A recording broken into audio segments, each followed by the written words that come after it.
At the onset, I will say that I will be using these two lens kits, which you will find affiliate links in the description below for, to take apart and reassemble the lens. And I do recommend getting both of these because I did try to do what I'm about to do without these, just using stuff I had around the house, and it is far more difficult and time consuming, and you risk damaging your lens more. So together right now these retail about $30. I think this is about $10 and this is $20. They're well worth it. Spend the money once and they'll last a lifetime, and you'll make this process a whole lot easier. Work on a wide big table. I like to have the white paper so that I can quickly and easily see something as tiny as these screws. You're going to find one of these rubber pieces that fits on the inside of the lens here. Press down and then twist off. Righty tighty, lefty loosey. So we're going to go towards the left.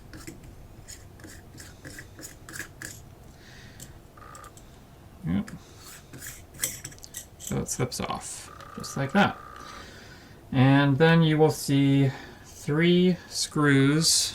I don't know if it's possible to see in there, but there are 3 screws in there. So we're going to grab one of our screwdrivers. For this, it's important to make sure that your focus is focused on infinity. That is important for 2 reasons. One, to line up all of the pieces as we take it off. But more importantly, if you look at this, as I focus closer, the barrel begins extending out. The problem with that is it's pushing this top lip further away from the screw, making it more difficult for your screwdriver to reach in there. So by going to infinity here, that lowers this all the way down and you'll be able to reach your screws. You want to make sure that you push down as hard as you can and turn slowly and carefully so that you don't strip out these screws because they are so tiny. It's very easy to strip those out. So once we get these 3 screws off, we can slip this ring off, and this exposes barrel. Now you'll see 3 more screws down in there holding the lens and focus reel in. So I'm going to take those out. Now I have oriented my lens in order to keep track of this. The focus ring and the aperture piece facing me, with the focus ring indicator here, the red piece, and the infinity straight on toward me. These screws, I don't know if you can see that in there, but they have a little washer ring that slips in there, so make sure that stays on as you take this apart. This focus ring slips off. At any point in this stage, you really do not want to grab this bronzy looking piece and rotate it. That's going to change the focus, and you could actually mess up the accuracy of the focus indication marks there. Now we're going to take this off, and there's 3 screws along the side.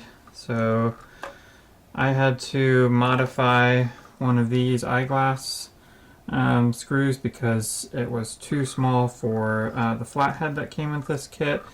So I did have to shave off the sides of the flathead to get a super tiny flathead screwdriver out of this. But we then will just take these out. This ring is nice and snug. So just going to pull it again. Keep the lens oriented direction I am in. Now the last step here is, you'll notice if you try to pull off the aperture ring, it gets caught, and it's getting caught on this screw right here on the side. The aperture ring can slip off, Again, I'm going to keep the lens oriented same place toward me. Now when you take the aperture ring off, you'll see this little bearing or this little bead right here in the front. So if you look at the aperture ring, right where the numbers are on the ring, on the inside of that, you'll notice these grooves right in here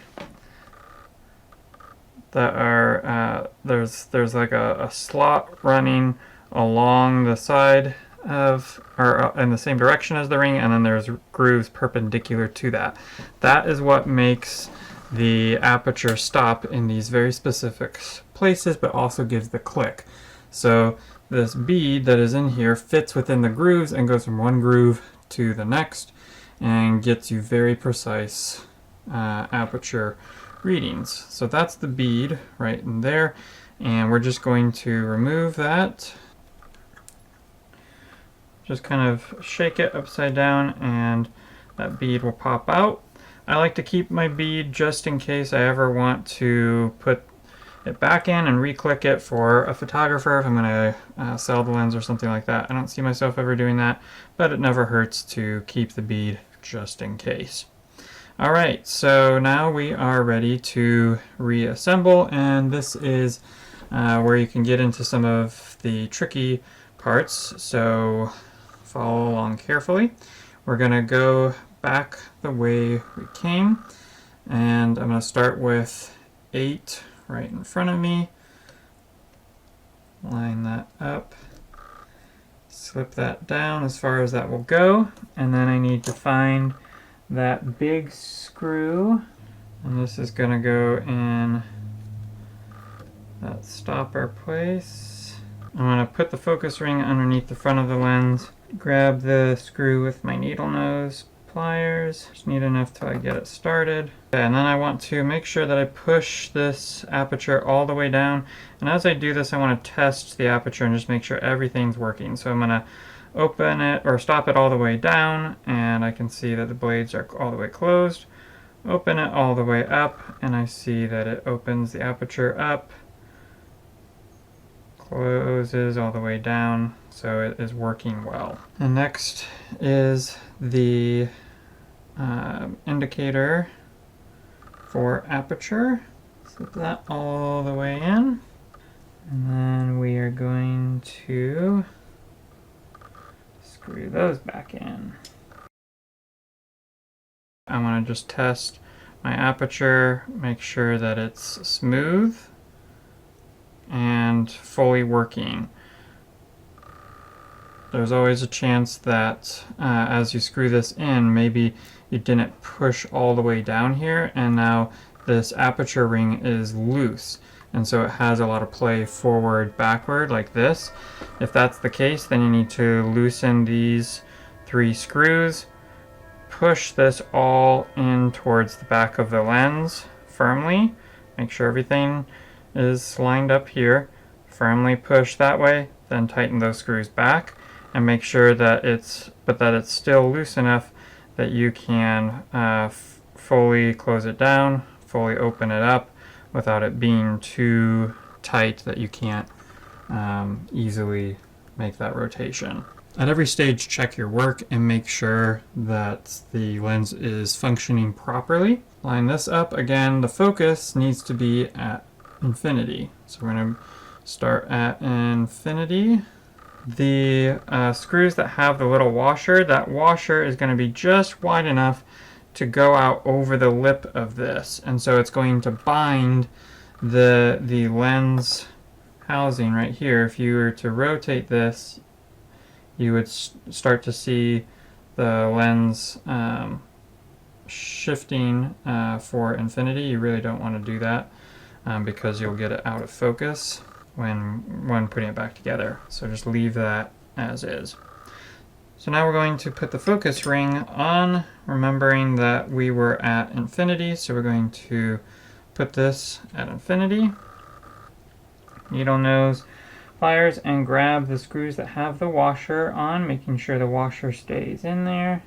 They kind of lay a little diagonal, if you will. Hopefully you'll, as you're putting it together, you'll know what I mean. And so I get the point oriented toward the hole that they drop in. Then try to get my screwdriver in the threading, top threading, and push it towards the hole. So if the hole is here, and I try to orient the screw so it's very close to the edge, pointed towards it, get my screwdriver into the threading at the top. Once it's in, push it towards the hole and it catches that hole, lift up and push in. Hopefully that'll make sense. These pliers are so nice. They're so thin they can grab this super thin washer by the rim. You just saw me do that and allow me to slip it on there. Now when you change the focus, you should see the lens piece move out a little bit all the way. You see there, you can see the ridge now along there, and then if I refocus it to infinity, it slips in. That's good. I want to test my aperture, make sure that can close all the way down, slip all the way open.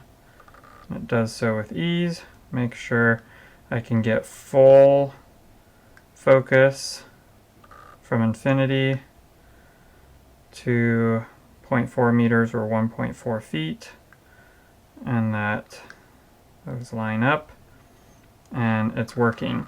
Alright, now we're going to drop this in and you'll see the three screw places for that. This is one of the trickiest parts. Again, make sure your focus is on infinity or you will not be able to screw this back into place. Okay, one last time. Check aperture. It's wide open. That stops down. Markings line up. Focus. I get full focus from the close number to infinity, and I can see the barrel go in and out. The last piece to go on is this threading right here. I'm going to grab the cone, righty-tighty, lefty-loosey, going to the right. Wipe off the lens glass with the lens cloth. And now our super multi-coated Takumar lens is declicked and fully functional. I hope that video was helpful for you because though I won't be seeing you in the next one, you're sure to see me. Rough.